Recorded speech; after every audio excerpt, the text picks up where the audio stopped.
morning, everyone.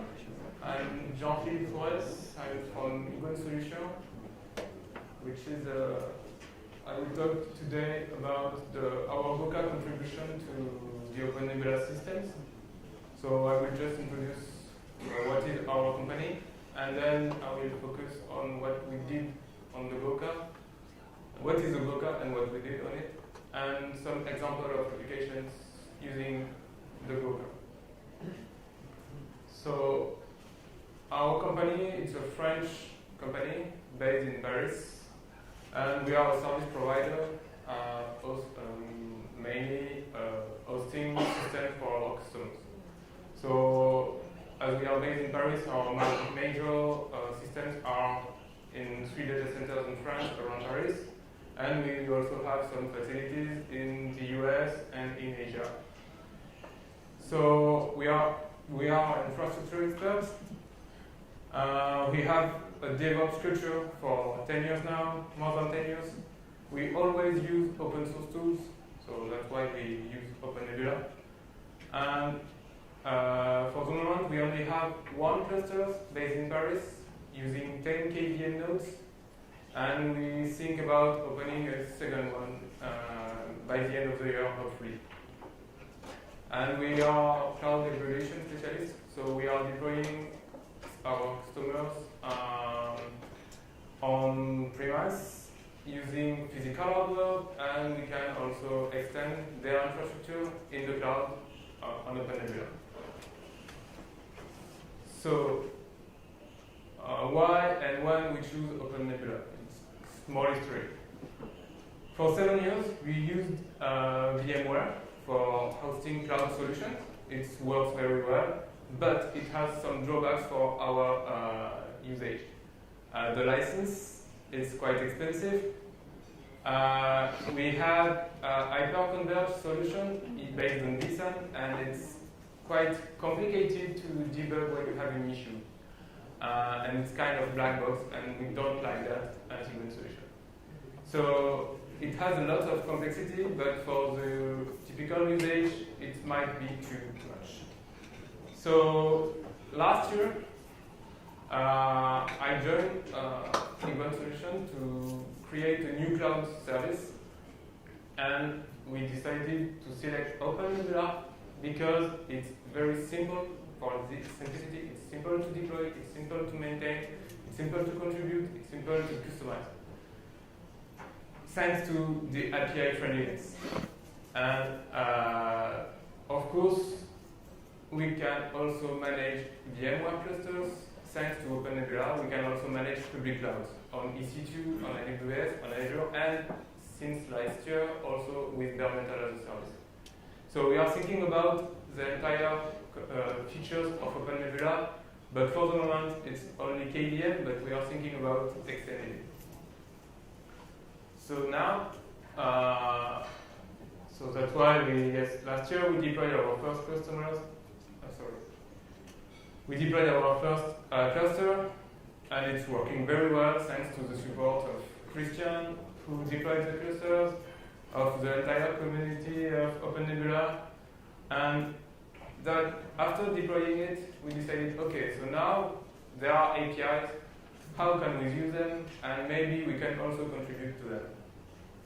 So we decided to use the Golang API called Goca. Where is it on the OpenNebula system? Here is the full view of the OpenNebula from the bare metal at the bottom to the CLI or Sunstone at the top. What we are talking about today is on the OpenNebula Cloud API, the Goca. There are several languages on this API. You can use Ruby, which is the historical one, the Python, the Java, and for a few years now, there is also a Golang API. So, what is the Goca? The Goca is a kind of wrapper on top of the XML RPC API on OpenNebula. So the name is because it's the combination of Go and OCA. It's Goca. And it adds a lot of helpers to manage XML RPCs, because XML RPCs it's not very easy to use, to manipulate. So thanks to the Goca, you have a nice abstraction layer and an easy to use API to build other applications. So why we decided to use the Golang API instead of Python or Ruby? Because the Python API is quite old, and it's not very well maintained because maybe people are not using it. The Ruby, we are not Ruby friendly, even if there are lots of usage and lots of internal usage in OpenNebula is based on Ruby, but we are not Ruby friendly. And because also Golang gives us the possibility to use, it's a very growing language, very popular now in API use, because lots of APIs are based in Golang. It offers, because thanks to the Golang design, the possibility to parallelize lots of requests very easily, because there are lots of libraries available. And this small graph, it's quite small, gives you the perspective of what is efficient. The efficiency is based on the C and the C++. That's why the OpenNebulaConf is written in C++. And the easy way to use on the vertical axis is Ruby, Python, Perl, and the Go is quite a good language because it's quite performant and it's also quite very useful, very simple to use. It's here on the graph. So what we did, we started by rewriting some XML mapping to easily parse requests and structures. So we changed the XML handling package natively present in the Goca to add more structure to fit with the XML structure in OpenNebula. And we also, thanks to Pierre here, you can ask him questions after during the coffee break.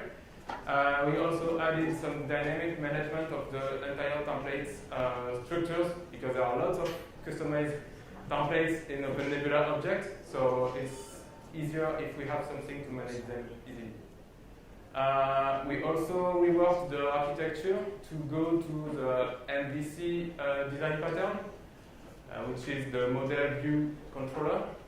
We added a controller layer to split the different concerns between client and the controller management. We also modified the API to access the resource in a better controller-centric way. We also, of course, as we added the controller, we also need to rework the client part, the XML RPC client. So to give the control of the client to the user. Because at the beginning the client was inside the Goca, and the idea is to externalize it to manipulate easily requests. And also we split the Goca in several sub-packages to manage objects to fit more in OpenNebula organization, object organization. And we work the error management part, because it's very important in an API view to be able to catch correctly errors of the systems, to be sure that we don't miss anything wrong during the deployment or during your usage of the Goca. So here it's quite dense, but it's the entire organization of the Goca.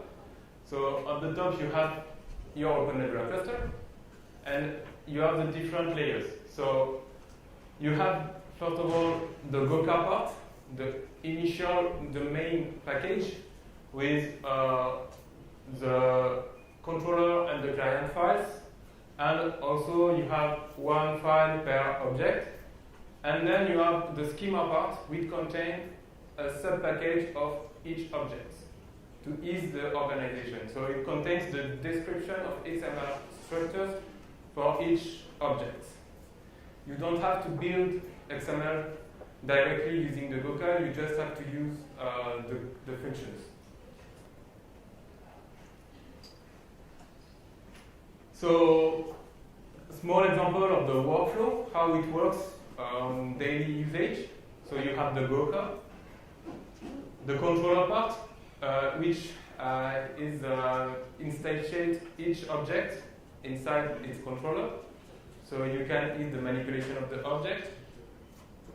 The client, which is the kind of the model here in the MVC design pattern, which be able to perform queries to your OpenNebula systems. So here is a small example of pseudocode. You have to create a new client. Actually, the parameters here, it's only the credentials to access to the system. You create a new controller, because it's the controller you give you the access to all objects. And then if you want to get information for the VM ID with 42, you just have to call your controller, the VM structure, and the information. Thanks to that, it goes to the controller. Then it creates a new XML RPC call with this function, one.vm.info with the parameters 42 and also the credentials. And it goes to the XML, it's ask OpenNebula to provide information for this VM. So it's not frozen. So we put some ideas to improve the roadmaps, and contributions are welcome too in the Goca. The idea is to add more tests on the CI/CD because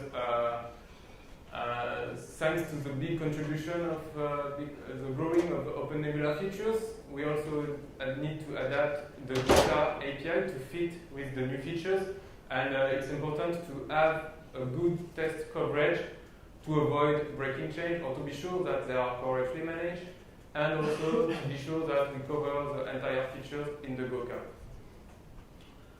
So we are working with OpenNebula to improve the CI/CD, to improve also the test coverage, to be sure that every functions are well covered, and so thanks to that, we are sure we don't miss a wrong case or small exotic usage. And we also want to increase the user friendliness because an API must be friendly, otherwise it's not used. And we're also thinking about adding new functionalities to ease, also it joins the friendliness to ease the usage of the Goca. So now I will give you some example of applications. So as you may know, for several months now, I think it was in June, there is a new add-on in the OpenNebula catalog, which is the Terraform provider. So we contributed to this work because we use Terraform to deploy all VMs on OpenNebula and also on public cloud we manage. And Terraform is a very popular tool to deploy infrastructure on lots of environments. You, of course, deploy on public cloud with Terraform, but you can also manage your project on GitHub, on GitLab with Terraform. You can do lots of things with Terraform. And Terraform offers SDK written in Go. Also, that's why we use the Goca here. Written in Go to create your custom provider. And thanks to that, we decided to create a Terraform provider using the Goca. So for the moment, it was designed to, it was tested mostly with the last version of Terraform, which is the 0.12, and the last version of OpenNebula, last version until last week, which was the 5.8, but it works with the 5.8 and it will work also with the 5.10. I want to raise something important. There were a previous Terraform provider which was developed by Runtastic and BlackBerry in the past years, and I know it's used by the CSUC from Barcelona. But it was doing direct XML-RPC calls directly to the OpenNebula without using the Goca. It means that this Terraform built itself directly the XML request, and it was designed for past OpenNebula release. It works very well, but it's not using the Goca. That's why it's the big difference between the both. So here is the history. So we started the development 1 year ago. We designed it with OpenNebula. We pushed it on the Terraform. We decided to work with OpenNebula to contribute more on this between October and June. And in June it was released officially in the OpenNebula catalog. And this is not, it was the first step to officialize it in OpenNebula, because the major step is to have an official provider on HashiCorp, which is the company developing Terraform, hopefully by the end of the year. So we are initiate, thanks to OpenNebula, the contribution to HashiCorp to submit it as an official provider. Thanks to that, you don't need to get the code and to compile it yourself. You just have to initialize it directly in Terraform. We had the first review last week, and we are working to push it very hard to have something available by the end of the year. So for the moment, you can create or manage following resources. For some of them, it's not the entire, but it's major features. You can create a group. You can create, of course, an image, a security group, a BTC, a virtual network, a virtual machine, of course, and a template. The idea is to be able to deploy an entire infrastructure and what you need to do this. We have in mind that virtual routers have to be added to. Thanks to that, you will be able to cover lots of usage. And maybe in a later case, we can also add cluster management, maybe hosts. It depends on the usage. It was more designed to deploy infrastructure on cluster, not to deploy cluster itself, but we can think about that. So I invite you to join the GitHub repository, to subscribe on it, to get to be keep updated on new availabilities, or to open issues when you use it. So you can note that the name of the provider is quite different than usual ones, because it's the name that was asked by Terraform itself to be merged then in their repository.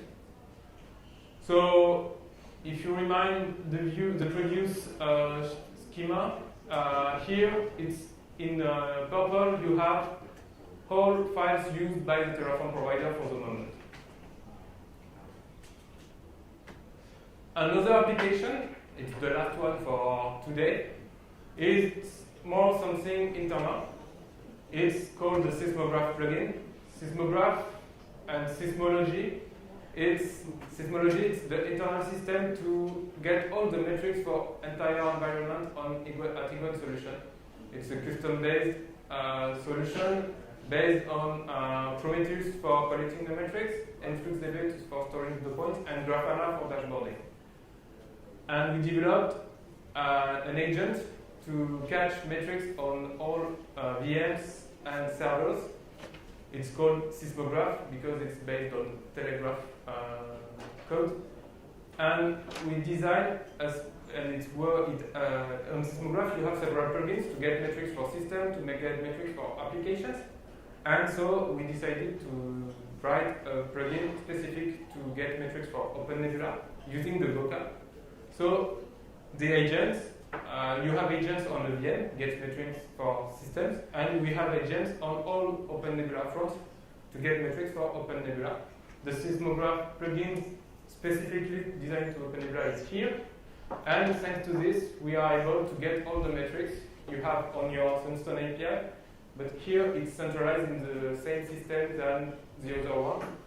So we can customize our view of metrology systems to get alert and to get all the metrics, and also thanks to Grafana, we also receive the alerts by mail or Slack, in Slack, if we have an issue on our cluster in real time.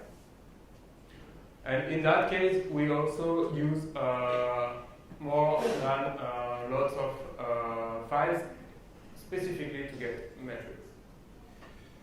Do you have any questions? Anyone? Oh, it's hard this morning.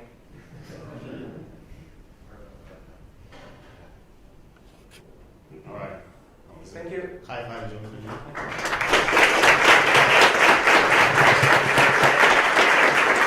We want to give huge thanks to Jean-Philippe and Iguane Solutions. You can also thank Pierre. Yes. Stand up.